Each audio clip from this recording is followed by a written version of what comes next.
feeling is to give a little bit more of a conceptual framework in terms of how this really differs from any other immersion, experience, workshop.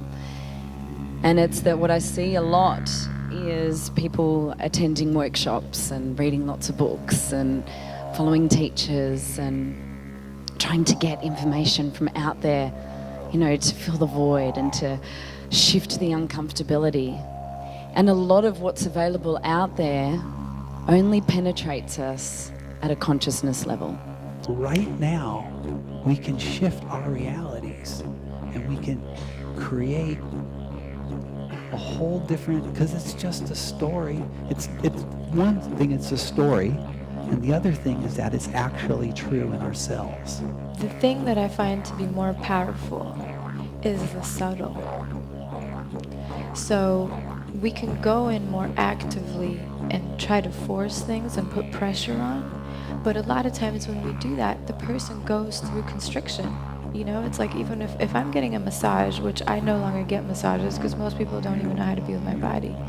But if someone's pressing hard, I naturally resist. It hurts. So in order for me to release something, it happens through relaxation. It happens through the opposite of what keeps it in my body. So if I hold on to these things because I'm tight and I'm holding, then naturally what is going to allow for these things to be released is the opposite. But energy is subtle. It's able to penetrate. So if I actually feel a place of constriction, or if I feel a really hard place, it's through the subtlety, it's through working with the energy that it's able to penetrate through hard places. It's not a theoretical workshop. I'm going to take everyone who comes into that moment. I'm going to show you how to access it, how to feel what the egg and sperm were feeling, and how that's affected your life path, your personality. We're going to start to open that up and transform it. This piece of marrying the divine masculine and the feminine within us, and the potential for really deep, ecstatic bliss, and, you know, moving into the fullness of our full luminous body potential and moving into sacred union, requires us to be in that state with ourselves. And then when we're fully experiencing that ecstatic bliss of and union of Shiva and Shakti within our own bodies, and then when we meet each other in that state. Yes! Yes! Ah. And a little shake. Come on, just shake it. If you've got titties, shake them. If you've got a butt, shake it. Just give it up. Let it go a bit. Relax. Because the thing about sex and being good at it, you need to breathe, and you need to move, and you need to make sound. And then you might not have to come to conferences like this anymore. It's really easy. Not only are we born of sex, but we're actually experiencing pleasure in the womb during the third trimester. We were caressing ourselves into arousal, which shows that our sexual energy, it's our life force energy. That's what we're here to experience, and we're here to live as orgasmic beings, not just in the bedroom, but in all of our interactions in life. And the problem is that for most people, they don't know how to tap into that orgasmicness, and sex is a really great vehicle to help learn how to do that. Inviting and welcoming in any sensation that wants to move.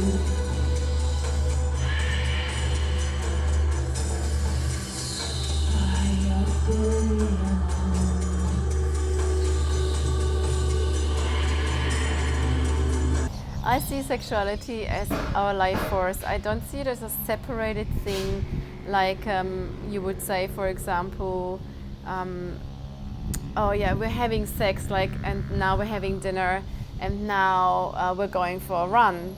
For me, sexuality is our Kundalini energy. It's the vital force that runs through our body, and it's also who we are. So the closer we get to that and the more we let that infiltrate into our life, recognizing that it's not only linked to penetrative act of lovemaking and having an orgasm, but that it's so much more.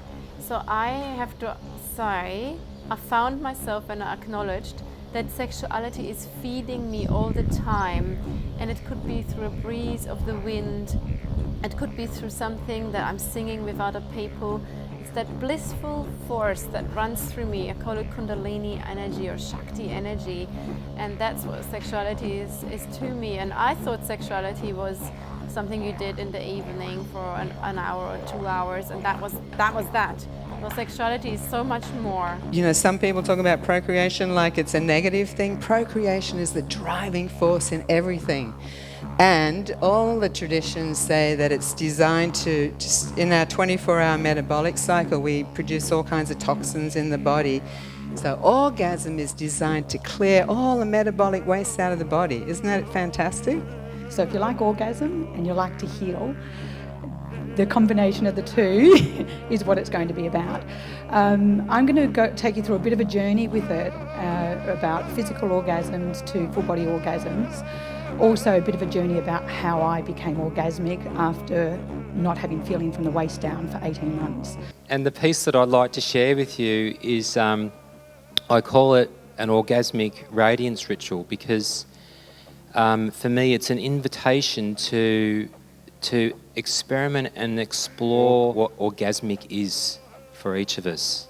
We're going to explore the world of sensual, essential oils, foods, and lavishing the body in self-love and connecting to our inner beloved. And in doing so, we're going to connect to the physical manifestation of the beloved. So we're going to have a little play. There's lots of more chocolate to eat and other sensual delights. So I look forward to sharing with you all. I think deep down there's so much humour in sexuality. And I don't know if you know this, ladies, that when you laugh, you probably do being here, your vagina kind of pulses in and out. So clearly, if you laugh a lot, you are in shape.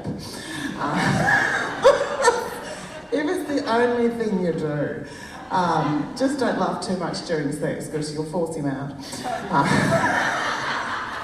I'll send someone to the wall.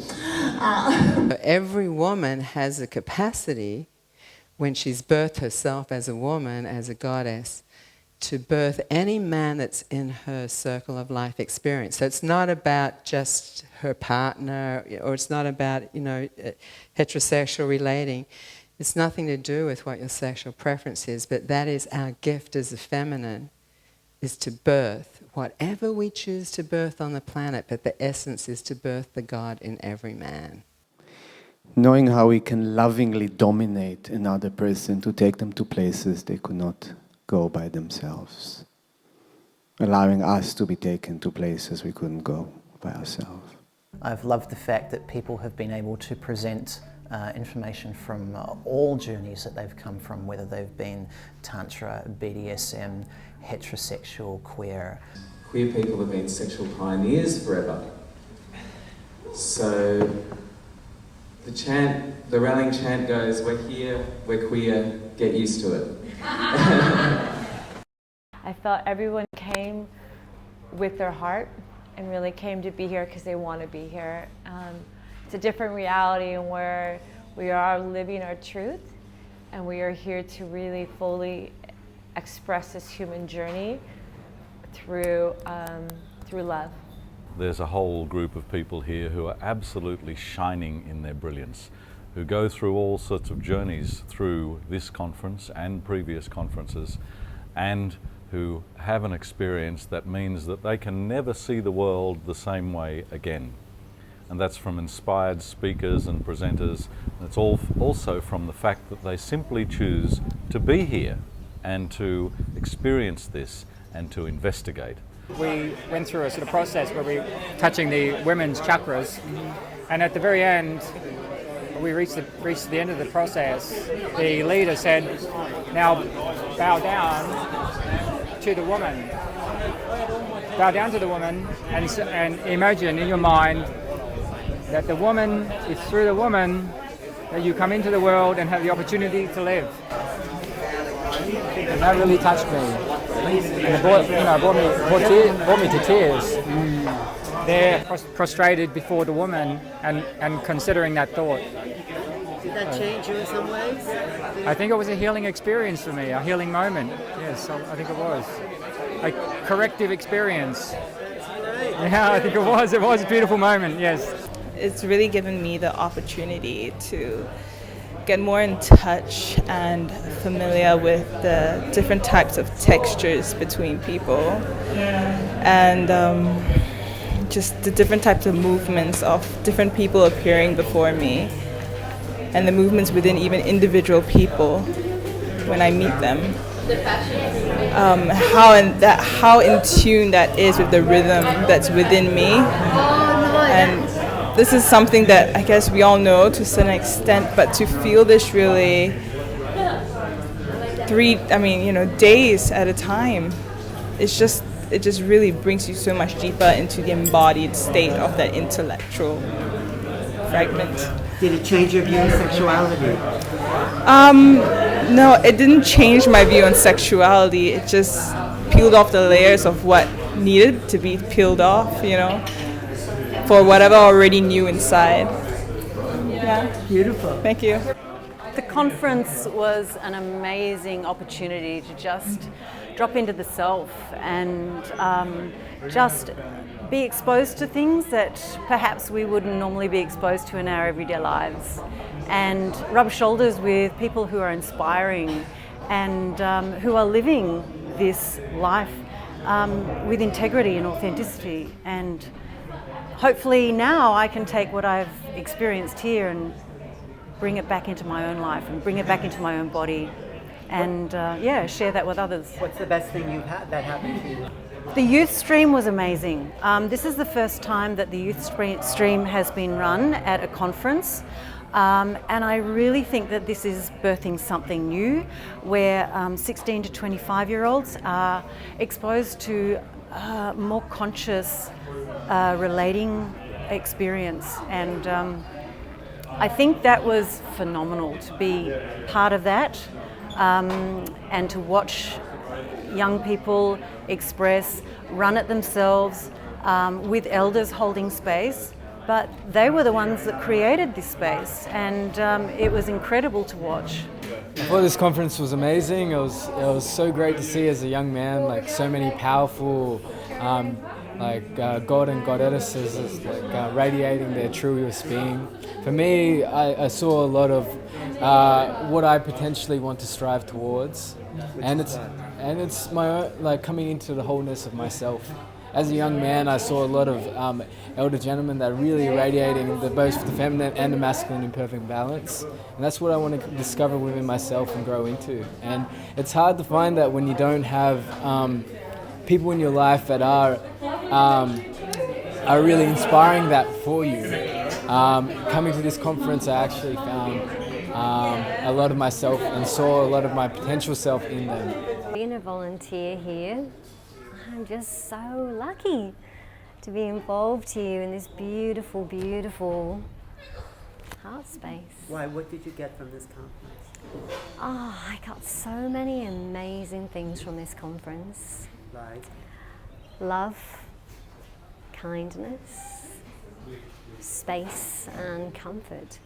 It's got to give enormous credit to the beautiful Marianne Elliott, who asked me to come to MC her event and who's created a really superb event that's built on that basic premise of love. Love holding us all in the best way that it possibly can, in a way that we can't manipulate, we can't change, we can't uncreate.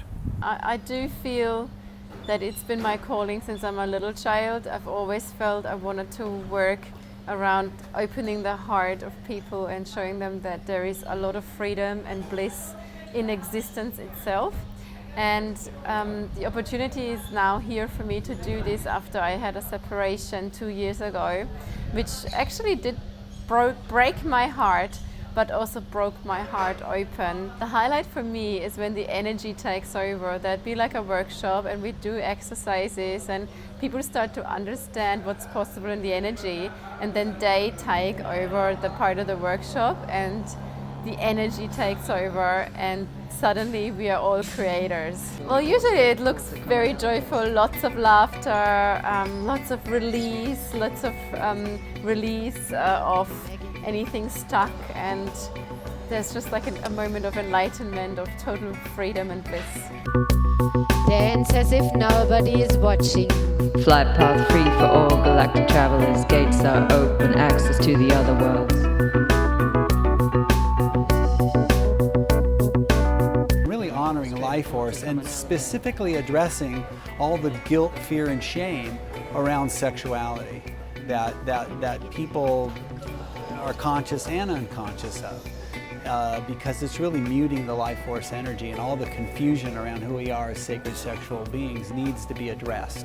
And until that happens, we're not really going to be able to step fully into our power, and we're not going to really be able to manifest love and peace on earth.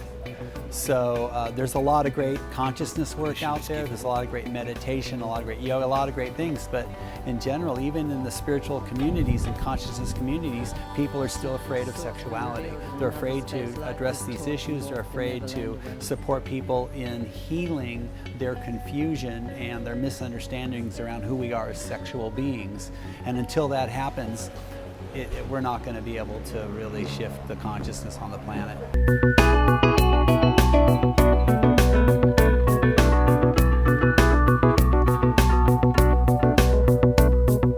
Dive in deep, head first into reality. Breathing slow as you surface from insanity. Break all boundaries, releasing from the gravity. Honesty with the soul, and the life becomes a melody. And more than information, it's really about embodiment. It's really about people really embodying their spirituality and embodying it all the way, full chakra, so that their passion is moving with their spirituality, and that kind of power and that kind of presence is unstoppable. Shiva Shakti, alchemical divine union.